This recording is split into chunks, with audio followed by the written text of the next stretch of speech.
everybody. Welcome to Red, White, and Brown with Daisy's on Live. And we are here with singer and performer Sona Mohapatra. Sona, such a pleasure having you with us today. We believe that you have a documentary lined up for release on July 1st, hmm and I read about it, and it's called Shut Up Sona.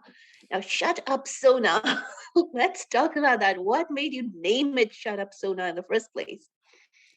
Well, it's something I get to hear very often, and I've heard this since my childhood because I gathered very late that girls or women like me are kind of difficult to digest. So, so while I would go about not being very conscious of the fact that I am different from a boy because I grew up in a like a Fauji or an army background, and there in general it's not some big issue. It's not really heartland India or somewhere where you are told that you need to cook or you need to. But yet, despite that, a woman like me is just like kind of tough to digest. So even if you're topping your class, riding your bikes, winning all the competitions, singing your heart out in a rock band, playing basketball, riding horses in the national tent pegging, you're doing everything.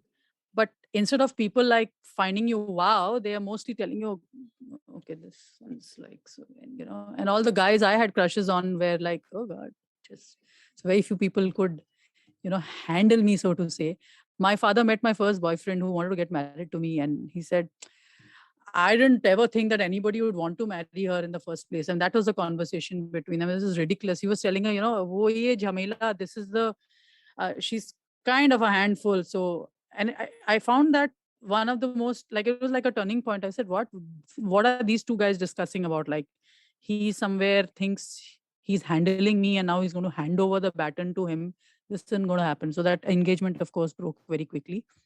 But then I went on to, I mean, I did my own thing and finally I've made this film. So it's a lot about, of course, I have not read the theory of feminism.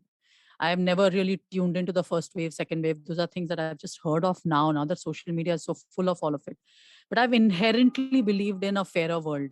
I would stand up and fight my heart out. I feel I have a disease of wanting to fight for what I think is right.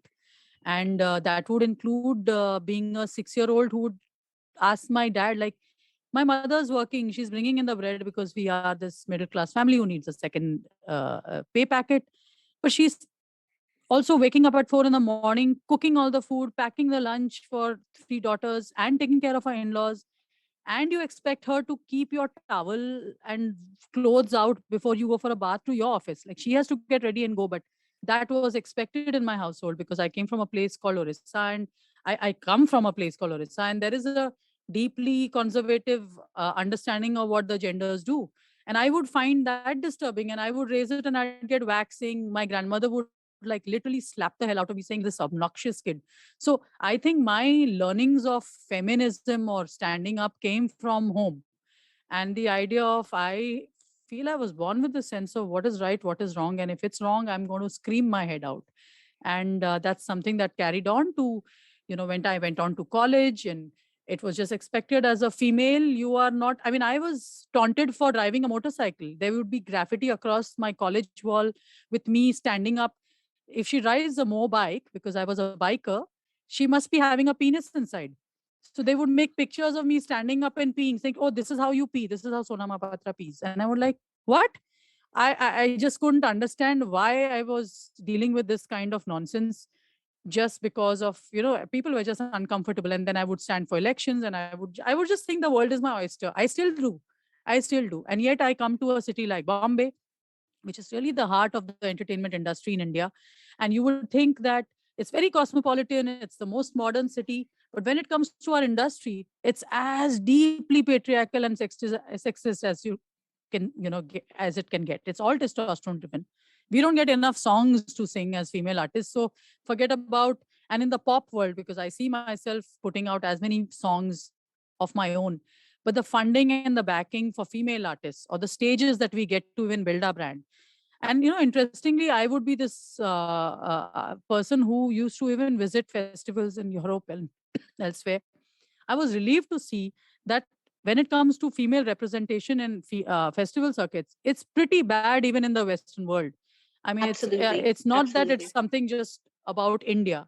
So I Yeah, think so patriarchy and misogyny are not Indian diseases. It's a worldwide thing. I think we're as a as a species still evolving from treating people around us as people. And I think the biggest problem here is that when you take the word feminism now, especially after the Me Too movement, a lot of men just shut off. They stop listening to you. Don't you feel that? Don't you yes. feel that whenever a woman starts talking about her rights and her equality, men just shut off? They listen to a woman's voice and they shut off in their heads. And I see that being addressed with Shut Up Sona, which, of course, for our listeners and viewers, is going to release on Z Global on July the 1st. And we just can't wait to watch it, by the way. And I know you put together an entire team of women that also created this documentary. Actually, it's just one woman, this amazing Okay. friend of mine called Deepthi Gupta. Of course, we Mm-hmm. have some amazing men in the mix also. I don't want to take away from the men who have been our allies. We need more of them. So Arjun Absolutely. Gaurisaria is the editor of the film, and he's done a crazy job. I don't take a breath while talking. So editing me, first of all, is a nightmare. So 300 hours of footage, traveling across the country for 3 years, lots of music, lots of chatter, lots of conflicts, death threats, police stations. And Arjun had to see all those 300 hours and edit it. But Deepthi Gupta, who is also my sister in arms, so to say, she's a director, she's a cinematographer, she's a 4 feet 11, strong, sturdy, crazy. I mean, she was my friend who we would be doing this with very scarce resources. So we were just all of four of us shooting around. I would hurt my leg. I would play a concert all night, late into the night. The next day, early morning, wake up and shoot for the film. But the journey we had was just like, I would, I would give my heart to do it all over again. So, and that's because of Deepthi, because I think somewhere we had parallels in our journey, as she as a cinematographer, me as a musical artist, and we've been friends for ages. So I think, yeah, I really think this is in India. This is probably the first film of its kind. It's and two women made it. I hope. Do you think that the amount that women get trolled on social media is more than what men get trolled? And do you think the trolling is different because Of you've been a course. recipient of it? Yeah. Oh my God, that is like, I would think everybody would know that. We almost take it for granted, and men also know it, and yet it's like we normalize it. In India, I don't know about, I haven't checked the statistics in the US. The number of young women who have private profiles in itself is an indication. My page, I will not get more than 10% engagement from women. Women do not want to speak online. They feel unsafe. They don't want to have a public profile. So that itself says what. And yet, I must say this with pride. The kind of trolling I went through when I called out Salman Khan for his absolutely abhorrent remark about feeling like walking like a raped woman after each wrestling bout and whatever. And then never apologizing. I felt you can make a mistake. It can be a slip of the tongue. Maybe it's like colloquial language to say my phone is raped, my this is raped, and but you can reconsider when it's sounding so offensive in a country like ours where we still have that 17-year-old in Hyderabad has been gang raped by these underage, very. It's not a joke. It It's triggers a not lot a of joke. And people. I had to keep explaining myself, saying, Are you're making a big deal? How am I making a big deal? And the kind of trolling, organized trolling that I went through, from being morphed onto porn sites, from death threats, from gang rape threats.